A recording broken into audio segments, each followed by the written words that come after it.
Hi, so today we're going to do session 2 and we're going to look specifically at Tadasana. Tadasana in Sanskrit translates to mountain pose, and essentially it's just standing.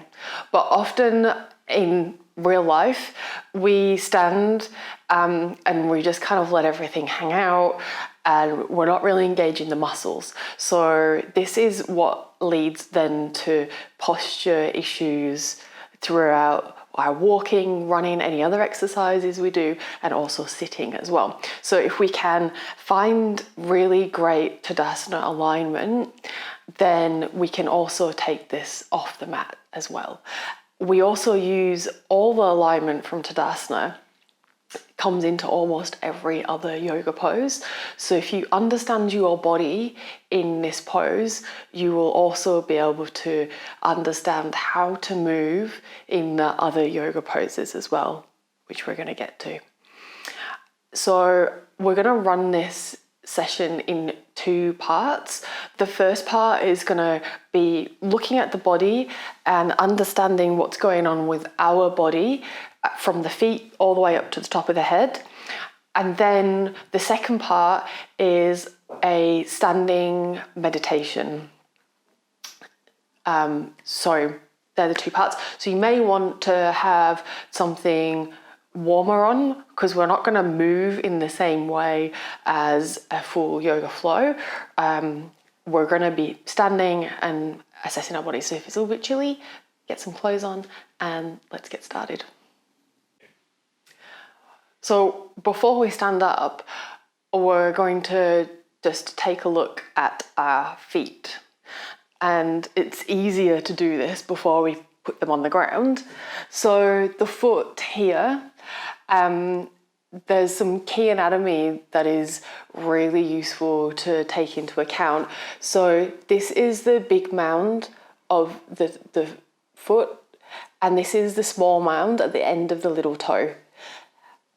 And then the other key part is the center of the heel here. And you can kind of push your finger or your thumb into the center of your heel. So I'm putting my foot up to show you, but if you bring your foot down and then you can really push your thumb into the center of your heel, really know where that is. And the same with the mounds of the feet. Really have a look at the anatomy of the foot and become familiar with it. The next part of the foot that we really need to be familiar with is the arch. So you can see here that my foot, because I've flexed it, that arch has come up. So you can also have a look at your foot and look at the arch before you put your foot on the floor.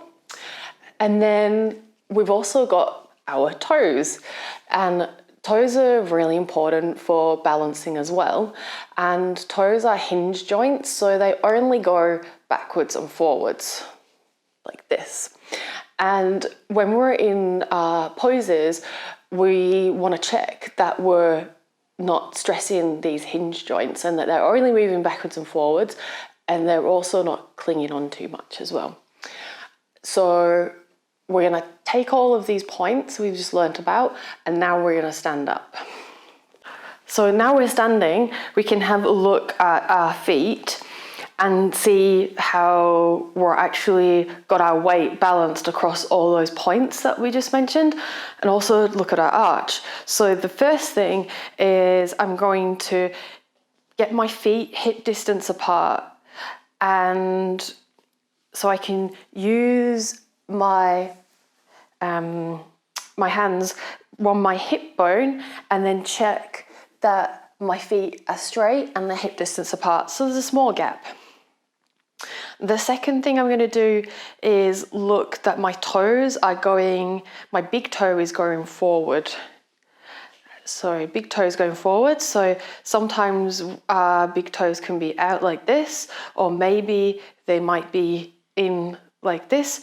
So we want to set ourselves up for Tadasana. So our feet are straight forward.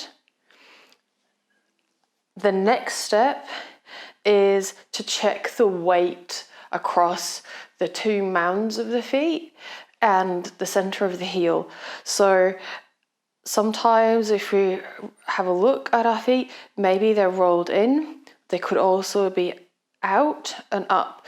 So I'm going to redistribute the weight and look at how my weight is set against those 3 points, and they need to be even. So you're imagining that there's weighing scales at each of those 3 points, and you want the number to be exactly the same on each of those 3 points. And one of the ways that I can do this is if I lift up my knees and engage my knees, then I can get some balance in the feet as well. The last point that we're going to look at, penultimate point, is the arches. So sometimes our arches, especially if we roll in the feet in, that arch will not be seen. And if we lifted up the foot up, sometimes the arch can be very pronounced. So if the foot is really rolled in and there's not much of an arch, then we're actually shortening the foot and lifting up from here, from the middle of the arch. And the knee engagement will help with this, and also the equal distribution of the weight on the feet will also help with this. So we don't want too much arch, and we also don't want them to be flat, and we can correct this ourselves by shifting the weight on the feet. It will feel odd initially when you start to change how you're putting weight on the feet, because you're used to having weight in different places. So it may feel like if you have to really lift up, it may feel like suddenly the outside of the foot has got quite a lot of weight on it, and that's normal, and over time it will get easier. So these are just giving yourself cues for future, so you understand the things that you need to take care of. The next area that we're going to look at is our knees. And our knees are critical, and these are also a hinge joint. So their main movement is like this, just backwards and forwards. And they do have a slight sideways movement, but only when the knee's up at 90 degrees. So mainly the knee can only bend forwards and backwards, and it's our hip joint that gives us mobility in the leg. So when we're in our yoga postures, we want to make sure that we're checking our knee is being protected.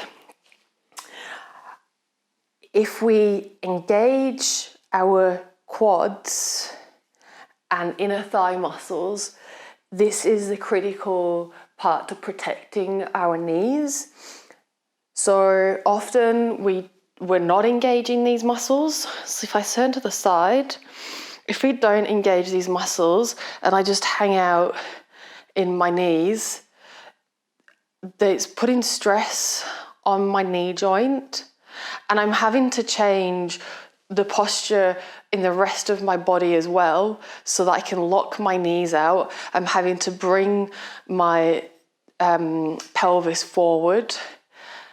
So this something that's happening in the knees is running all the way up the rest of my body. So to protect the knees, I need to switch on my quad muscles. So I'm going to lift my knees up. Think about lifting the knees up. And this is going to switch on the quads and the outside.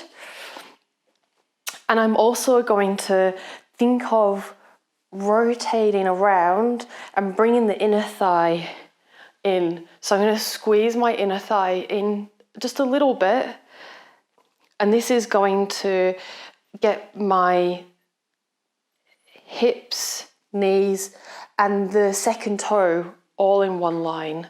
This is the line that we're looking for.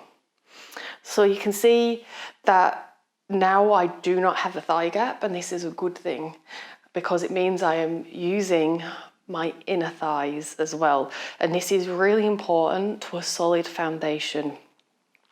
So we're just going to run through those few things again before we move up the body. So we've got our feet. The weight is equally balanced between the big mound near the big toe, the small mound near the little toe, and the center of the heel. And I have a feeling of lifting my arches up as well as relaxing my toes. And the weight is just gently on my toes. My knees are engaged and lifted. My quads are switched on, and my inner thighs are also switched on. And this effect also will, when I switch on and lift up my knees, I also switch on my glutes as well. This is a good foundation for standing and then for everything else that we do in our lives as well. And now we'll move on to the pelvis. Pelvis is the center of the body and is also where yogis talk about the root chakra. This is the first chakra, and it's where we store a lot of emotions. So, chakras are one way to understand how we move our body and how emotions are all related. So hips are super important in this area. And in terms of posture can determine this emotional state a lot. So we're going to see this more as we move up the body. So with the pelvis, there are a few main positions that people find themselves in. So often there'll be an anterior tilt. So this is where the lumbar spine is rounded and the bum's kind of sticking out because of that. It's not switched on, it's just sticking out. And also the belly, there's no tension on the belly at all. And you can see that this I'm kind of off balance because of this as well. So this is called anterior tilt. And so to correct this, you can take hold of the pelvic bone and then you just tuck the pelvis under.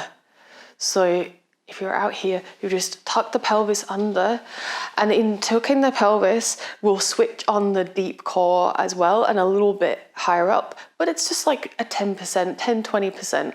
It's not a big jam of the core. And the other thing I've also done is there's a little bit of glutes come on as well. And you can see now my lower back has lengthened significantly, and this has taken tension off my lumbar spine. So the lumbar spine has the most mobility in it, but it's also the part of the spine that needs to move the less. It's not protected by the ribs. So this is the part where people get a lot of pain because of that. So this is correcting the anterior tilt. Some people have posterior tilt and they're actually tucking under too much. And when this happens, because they're not really engaging the muscles, they also will tend to kind of come back in the body as well, in the upper body. So this would be a posterior tilt. So to correct this, actually need to untuck the pelvis to bring it back to neutral. So the lumbar spine will have a small natural curve in it. So it does have a gentle curve. That is what it should have, but it won't be over curved, and it also won't be lost as well. So a posterior tilt, there won't be a curve there at all. So we want to make sure that we've still got a lumbar curve here. And the next area that we're going to look at is our shoulders. Also, because they're around, face this way, the heart chakra, so around this area, this is also a place where emotions are stored, and where we can, by adjusting posture, literally change how we feel as well. So for example, if I am kind of rounding like this, and you can also have a go at this as well, so really rounding and really tucking in, then this is a very inward, not a confident place to be. And you know, I can feel like the energy is quite heavy as well. Whereas if I lift up and now go the other way and kind of overextend in the shoulders, then I kind of, you know, my ribs are flaring out, like it feels like a lot, and I can feel like, actually I feel a bit of anxiety as well. And yeah, the anxiety is quite real actually. So let's fix this. So what we want to do is we're just going to find the place. So if we're leaning forward a little, we're just going to lift the heart and lift from this spot here. So just around the sternum. And we're just imagining that someone has got a little thread and they're just lifting up slightly. It's not a big movement because we want to also keep the ribs in the body. If I overdo this, my ribs are going to come out of my body.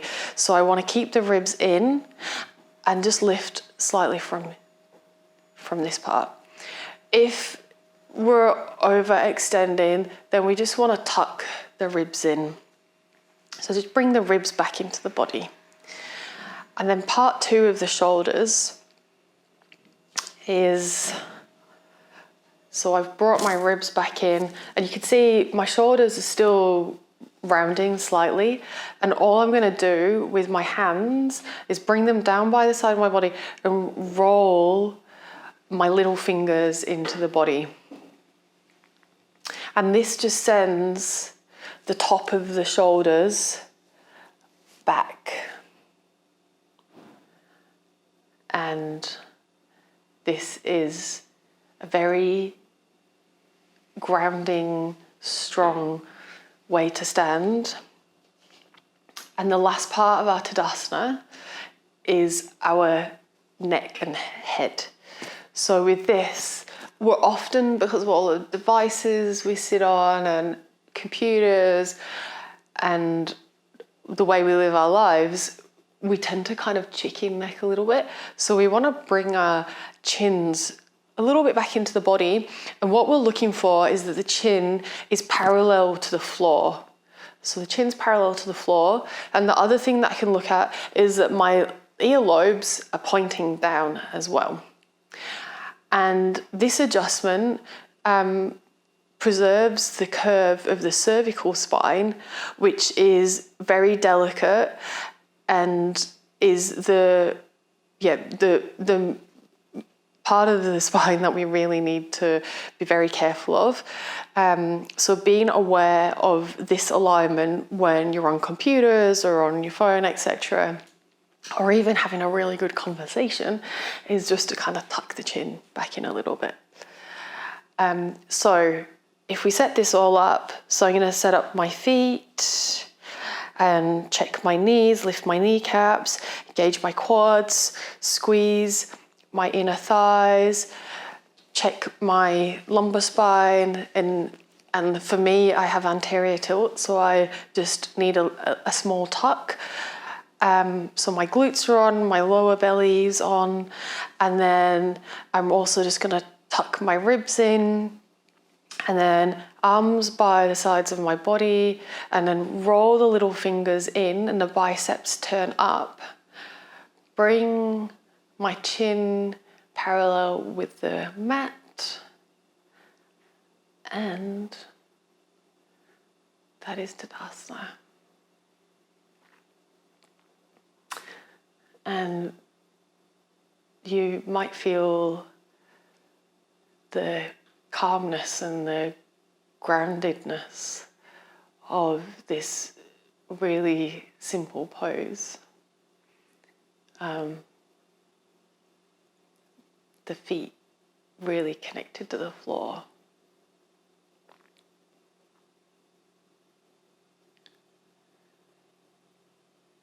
And we're now going to stay in Tadasana. Now you've found your alignment, and we're going to do a meditation. So closing down the eyes, and if you're not ready to close the eyes, just find a spot a little lower than eye level and just focus on that spot. And when you're ready to close your eyes, you can at any time. Stand grounded. Stand with the feet hip distance apart. Feel the feet. Notice the pressure. Feel that pressure roots you here. The precise location where you are standing now. Your mind is not somewhere else. The pressure is in real time because it is happening now. Here and now.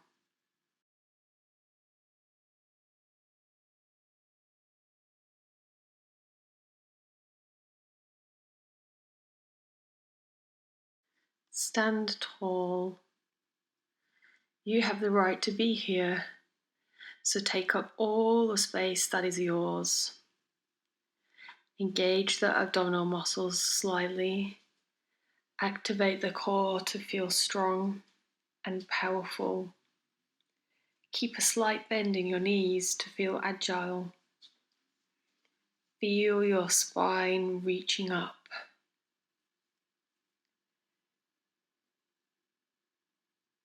This power pose increases your confidence.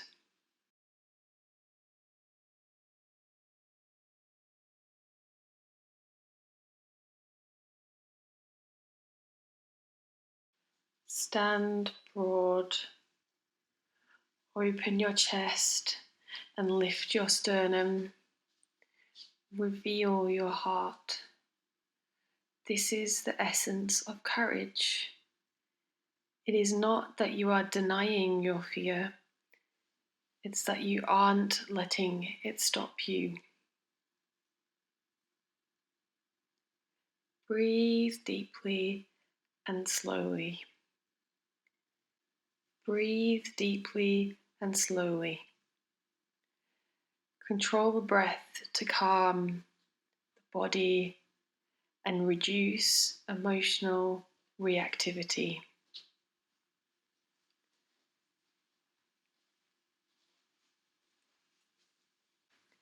While inhaling, count to 5. While exhaling, count to 7.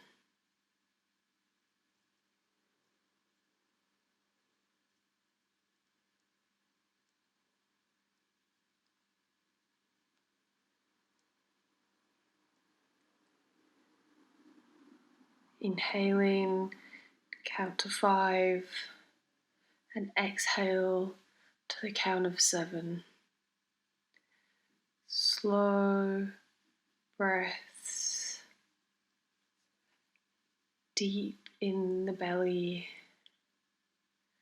feeling the diaphragm under the ribs moving down, the belly expanding.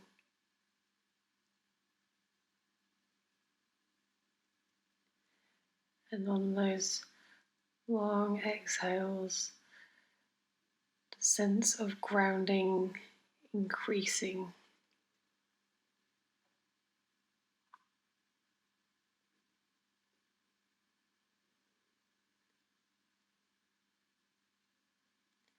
Inhaling to 5,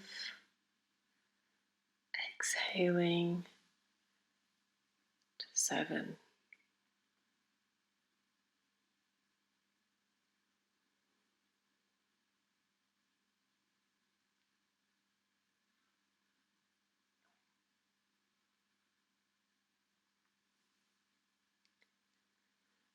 smile. Smiling helps you be less attached to your ego and notions of how things should be. It can lighten you up and boost your cognitions. When you smile, lift the corners of your mouth and smile with your eyes.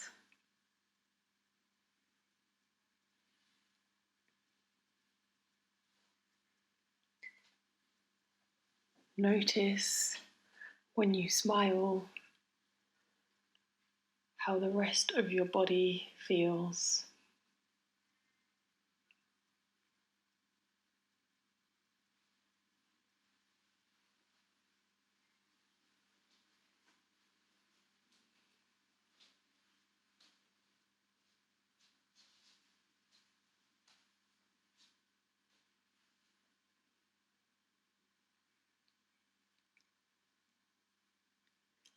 Self-encouragement. Encourage yourself through positive self-talk. Say to yourself, I am grounded. I am grounded.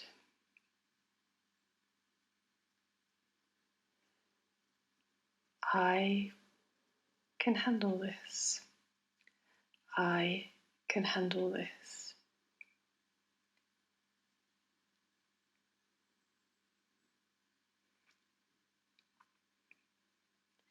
Pause between each phrase to take in the encouragement and feel that you're on your own side.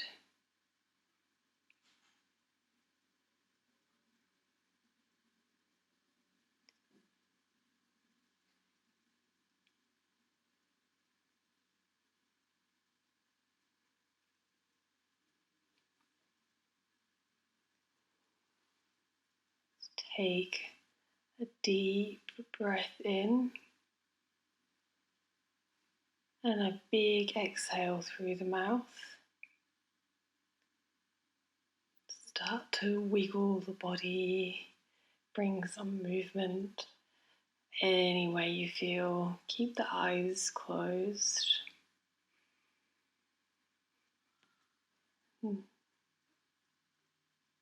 Now imagine you're listening to your favourite song. No one's here to see you dancing.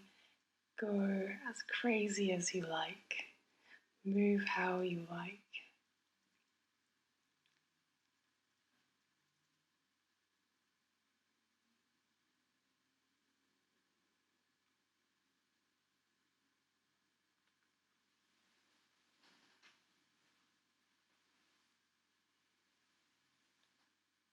And when you're ready, open your eyes.